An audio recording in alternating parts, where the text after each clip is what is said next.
Parang kailan lang. Nagsimula ako, halos walang maniwala sa akin kasi motor lang yung dala ko. And lahat ng kaibigan ko pinagtatawanan ako kasi wala pang networking company na meron taga Bicol na kumita. Pero after 4 years, sobrang grabe ng blessing na binigay sa akin. 4 years, 4 na sasakyan. First car ko is Honda Civic, second car ko is Montero Sport, third car ko is sobrang guwapo ng sasakyan kasi 2-door siya na Accord na kung nanonood ka ng Fast and the Furious, halos magkamukha yung sasakyan na yun. Pang fourth car ko, normally halos ito yung nagiging ultimate goal eh. Fourth car ko is Hummer.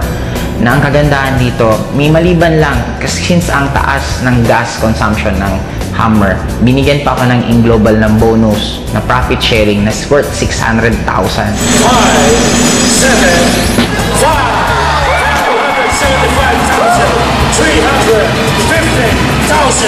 para daw pang gas ko sa Hummer ko. And ang pinaka naging blessing sa akin this year, kasi binigay pa sa akin ng AIM yung isa sa pinaka-pangarap ko, yung makakita mismo ko at makahawak ng snow. Nakapunta kami for 12 days sa United States, all expense paid, ni piso wala akong ginastos. Ang ginawa lang namin doon, walang iba kundi kumain, mag-shopping, mamasyal, sobrang sarap ng buhay. And ang nagiging blessing sa akin ngayon, hindi lang ako yung kumikita. Kasi within this year alone, 10 sa taga Bicol ang nagkaroon ng first car nila.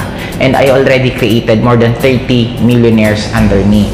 Ang isa sa pinaka-nasarapan ko sa Global, kung ako tatanungin mo bakit Global ang kinakarir ko, kasi ang dami kong choice kung ano yung pwede kong gawin na opportunity or pwede kong anong gawin na ibang bagay. Pero kaya Global ang ginawa ko for 2 reasons lang. Number 1, kikita ka ng sobrang daming pera in a short span of time. Right now, I'm already earning 7 figures per month. And by next year, I'm sure kikita ako ng nasa 8 figures per month. Ang pinaka-bottom line sa akin, hindi lang yung pera, pero yung magkakaroon ka ng lots of time para i-spend mo sa loved ones mo. Kasi for me, yun naman talaga ang pinaka-essence ng buhay. Money, importante, pero ang pinaka-importante sa lahat is hindi ka mawala ng time para sa loved ones mo. Kaya kung ikaw yung tipong tao ngayon na namumroblema ka ng pamasahe mo, namumroblema ka ng tuition ng anak mo, namumroblema ka ng kuryente, namimiss mo yung mga pamilya mo kasi nasa malayong kang lugar na ginagawa mo yun para ka lang kumita, meron ngayon na isang AIM Global na kaya niyang ibigay lahat ng pinapangarap mo.